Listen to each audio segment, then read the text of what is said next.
Hey there everyone, welcome back to another Game Vault video. As always, I'm Captain Beefy with the Game Vault, and yeah, more bad news today. So let's cue the music and we're just going to talk about it.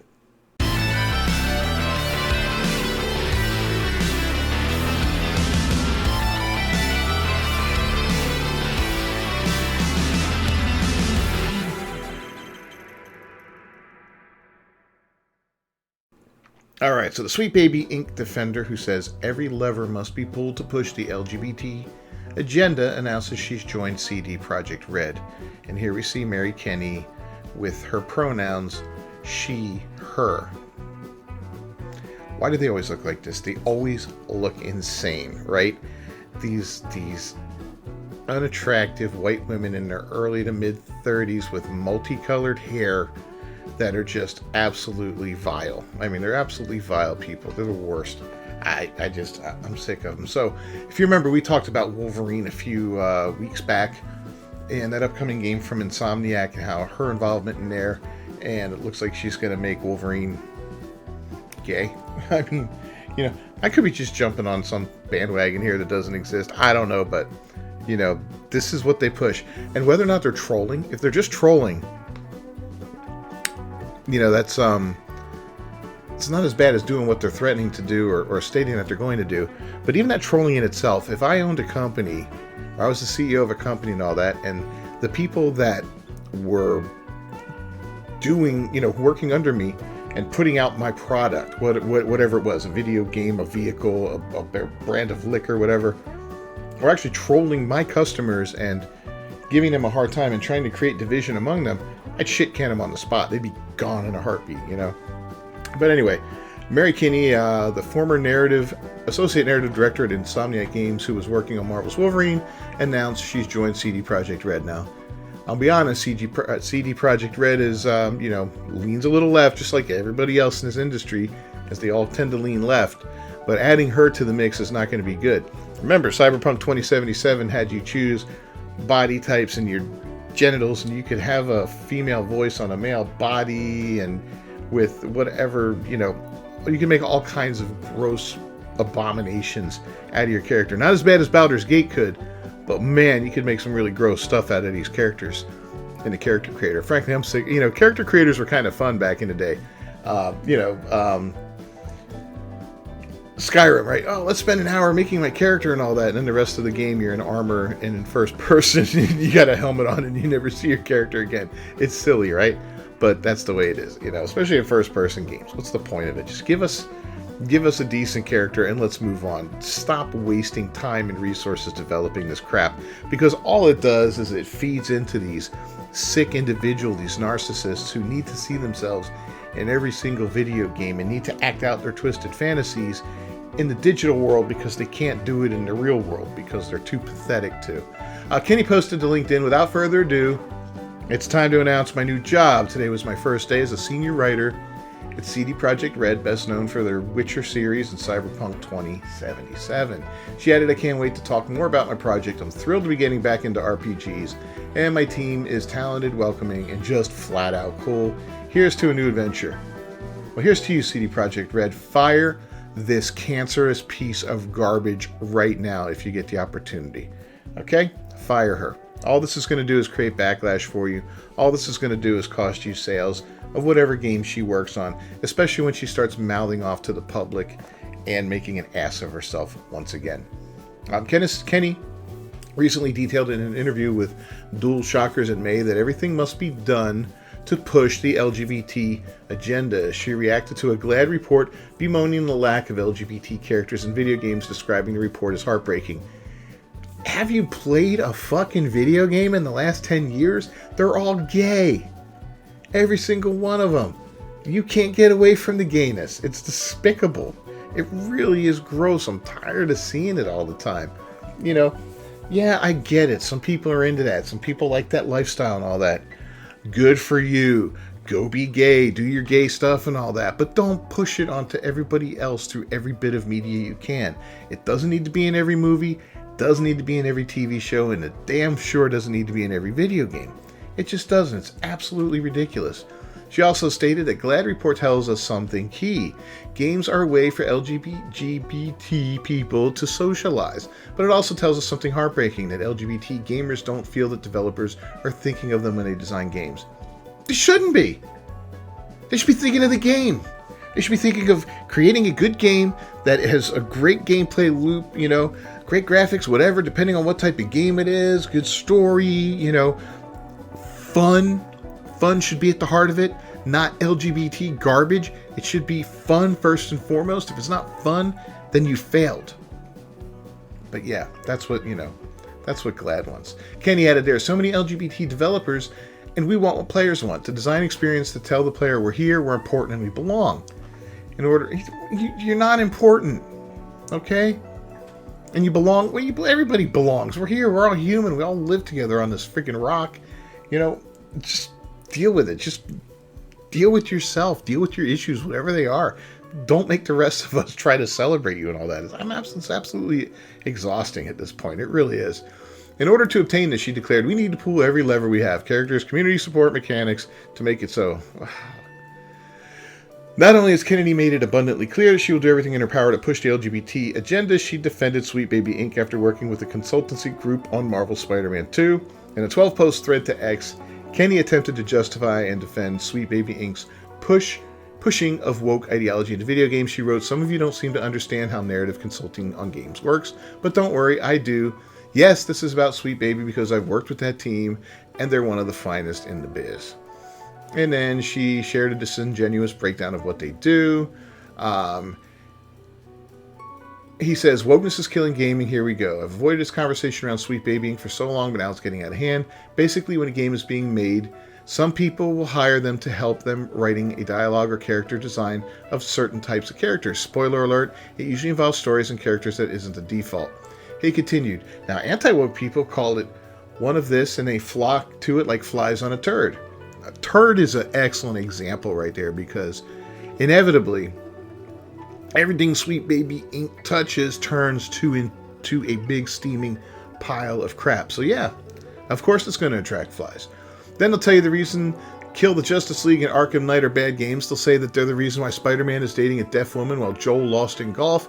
And while they can't edge to their favorite characters, it all sounds ridiculous because from the bottom of my heart it is. Huh? But they won't mention how it worked on games like God of War Ragnarok, Alan Wake 2. They won't tell you precisely what they worked on, what piece of dialogue they did add to what game, and how, because they don't know. It's not public knowledge. Some of the clowns are even going so far as to say they're the reason for the layoffs, which makes no sense.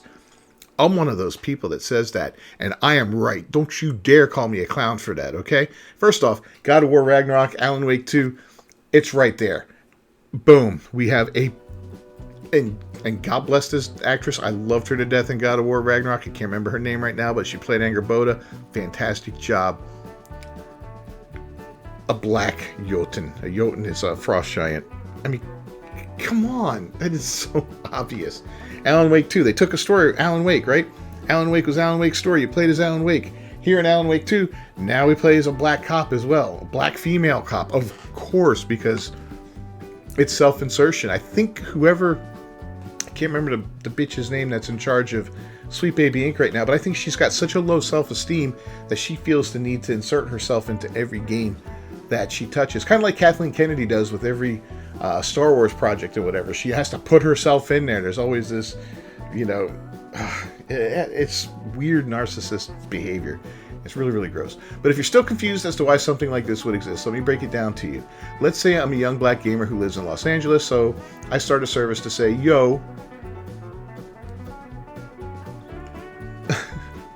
here we go. Yo, if you come up with a character or story that involves a young black gamer who lives in Los Angeles, you should talk to me about it because I kind of know what that's like. Yo, I love the way she says that. Okay. So, someone's creating a movie and they say, yo, we have this character who's a young black gamer who lives in Los Angeles. Would he wear something like this in the winter? I can then look at the character and say, add a little bit more drip here, add some drip there. Even though it's winter, they don't need a puff jacket. We're chilling, he said. They say, all right, bet, move on. Wow, she... Second scenario, show comes out. They say, yo, we got this character who's a young black gamer in Los Angeles. Would he say something like this? I say, we kind of over pronunciate our R's a little bit more. So it wouldn't be brother, it would be brother. Now those movies, those shows, they come out, some of them might be trash, some of them might be hits, but I did my job, the rest is up to them. That's essentially what Sweet Baby Inc. does. That is no way, shape, or form or fashion an issue with gaming, he asserted. Finally, he concluded, in fact, it helped us get more interesting, better characters, or else every character in the video game would still be Aiden Pierce from Watch Dogs or Old Boy from Days Gone. Sorry, that shit is boring. Whatever, dude. I mean, you know, it's absolutely silly because you're lying about this kind of stuff. This is not what it's about, okay? This might be an additional part of the service, but that's not diversity, that's not equity, and that's not inclusion. That is helping to create a character. That's, you know, talking about a character, whatever it is, dialogue, how the character looks and all that. That's all that is. That's part of that process. You know, what these consultation firms are doing is ensuring that there's plenty of gay representation in games. There's plenty of black over-representation, I should say. And they're pushing it to a point where it's just absolutely horrifying. I mean, Forspoken, right? Have you listened to the dialogue in that game? You know, and if that is what these people, that was Black Girl Gamers, I believe, or Black Gamer Girls, whatever they're called. Who gives a shit, right? But that was some of the worst dialogue I've ever heard in my life. And I've heard some bad dialogue, right? Absolutely horrifying. Is that what they did? They paid money for someone to have that girl and her wrist talk to each other, her bracelet or whatever it was, and in this weird garbage Marvel quippy manner that just was super cringe. And let me ask, Marvel's Midnight Suns, I never hear anybody talk about this game. I enjoyed the game, the gameplay, right? The combat and all that, the deck building, quote unquote deck building, because you need to put cards in there to determine what abilities you brought with you to battle and all that. I thought that was fun as hell. But my God, the dialogue in that game made me want to vomit. It felt like a bunch of middle school girls wrote the dialogue and wrote the story behind it. It was absolutely horrifying. It was so cringe. Every time it would come on, I would sit there and I would just fast forward through the dialogue because I'm like, I can't listen to this shit. I just want to get back to the combat. What a miss that game was, and what a hit it could have been. You know, I love Firaxis. They gave us plenty of XCOM games throughout the years that were fantastic and all that. Great strategy game, tons and tons of fun. That heaping pile of trash, I tried so hard to play it, man. I did. I tried so hard to enjoy it. I got partway through it. You know, I got a few hours, I got many hours into it, and then I just was like, one too many times.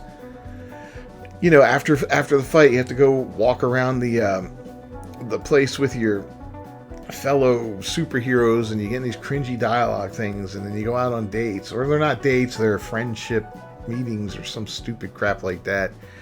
There's no romance, thank God, in the game, but everything feels very like right on the edge of that. Like they just had to like bring it that far, you know. It was horrible. It was absolutely garbage.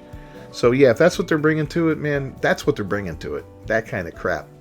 And it's super cringe, you know, super cringe. Whoever advised on that, I don't know if it was an outside source, I don't know, but those guys need to go. But after sharing his video, Kenny posted, it starts with, developer team has an idea, maybe they already have an outline of their story and a core gameplay loop, maybe they got a whole script and a playable build, either way, something is missing. Could be any number of things, she continued. A character feels underbaked, maybe a whole faction, the backstory of a map has weak sauce world building and no one on the team has time to do the research and brainstorming to make it cool. Maybe the dev team has gotten a ton of notes from publishers and execs on things that aren't working in the game. Kenny went on, maybe the notes are all internal, the team knows something is wrong, but not how to identify or fix it. And then what? Whatever you are in development, wherever these notes are coming from, the problem is the same. Something's wrong in the team, can't figure out how to fix it. That's when you call Sweet Baby. This is not when you call Sweet Baby. That's, oh God, man. You fix that shit yourself. Or you scrap the project, you know. Yeah, call Sweet Baby and doom your game. And sometimes doom your studio, because there have been plenty of shutdowns and plenty of people getting fired after Sweet Baby tainted their games. I'll link to you the rest of this. You can read through it all yourself. It just makes me want to vomit. I can't stand people like Mary Kenny. You know, don't go bug her on Twitter or anything like that. But, you know, but keep an eye on this. Keep an eye on CDProjectRed. And let's see what happens here in the future what project she's going to get involved in. Is she going to be involved in the Orion project, which is, I believe, is the follow-up to Cyberpunk 2077, which, despite that whole thing I was talking about with the character building and all that, was a fun, entertaining game. Now, the romance options were really cringe in that game. I think they were very poorly handled. Very poorly handled. Straight or male V and female V each had a straight and a gay potential partner. It was just really weird and cringy how it played out and all that. And it was really stupid. And I've advocated for this for a long time now, and I'm going to continue to take romance out of games. And I'm at a point where I'm like, just take character creation out of games, man. Let's make games about the characters themselves, not about you playing as the character. I get role-playing games, you want a certain level of customization because, this is based all the way back to Dungeons and Dragons back in the day. That was kind of like the great granddaddy of role-playing games and video role-playing games. That kind of parlayed into that eventually as computers and video game consoles got more advanced and they could do more. Well, let's do a role-playing game. And I remember the old ones where it was just text, but yeah, it's absolutely gotten ridiculous. But yeah, now here they go to say, it was all a lie, all that crap that she's talking about. I just can't continue reading it. CEO Kim Belair of Sweet Baby Inc. admitted in 2019 that she and her company were opposed to diversifying a game with a Frenchman and advocated for a person of color character instead. During a presentation at the Game Developers Conference, she said, "I once worked on a project where they had an all-white cast where they expressed their desire. Okay, we need to mix it up a bit. How about this character's like stereotypically French? So they have a beret and they have a striped shirt." And I was like, okay, if you need to do that, well, can we at least make them a person of color? And they said, oh no, that would be weird. They're already French. So I want to do better than this, she asserted. I mean, really? In the same presentation, she admitted that the company does indeed work to censor games through sensitivity reading. We need sensitivity readers. We need risk assessment. And these are again, important services that I literally list on a PDF that I send out. Hey, how many likes do you have in here? Hey, can I do risk assessment and sensitivity reading? Yeah, you can do sensitivity reading. You read these nuts. The silver bullet to Kenny's narrative is how Belair described working with video game developers. I love this one. If you're creative working in AAA, which you did for many years, put this stuff up to your higher-ups. If they don't see the value in what you're asking for, when you ask for consultants, when you ask for research, go have a coffee with your marketing team and just terrify them with the possibility of what's going to happen if you don't give you what you want. Because they have to consider, I say this out loud as a joke, but it's actually very, very true, because if you start to consider the people who are player and audience facing, and you have to deal with them with mitigating harm and with keeping the sentiment around their game and their project positive, there's a genuine value that you can impress upon them, both ethically and financially. You could say this is important, she said. Belair elaborated, it's also a valid discussion to have, because if you're working with a thin narrative budget and you work in AAA, I think you'll be pleasantly surprised or dismayed by the amount of money that marketing can give you. Yeah, there's that piece of trash right there. God, I can't wait till you're out of the industry too. Your time's coming, Kim Belair. All of you people, you are going to be purged from this industry as the failures pile up one after another, as more studios close and more developers end up on the streets looking for jobs and creating new conglomerates, new studios together and working on new projects together. They're going to remember those of you who helped destroy the industry, and you're not going to be a part of it. You're going to have to move on and go elsewhere. So let me know what you think down below about this piece of trash joining CDProjectRed. I'm curious of your thoughts on it. I'm Cat to Beefy with the Game Vault. If you haven't done so, please leave a like on the video. Don't forget to subscribe to the channel and ring that bell for notifications. I'll see you next time. Until then, peace.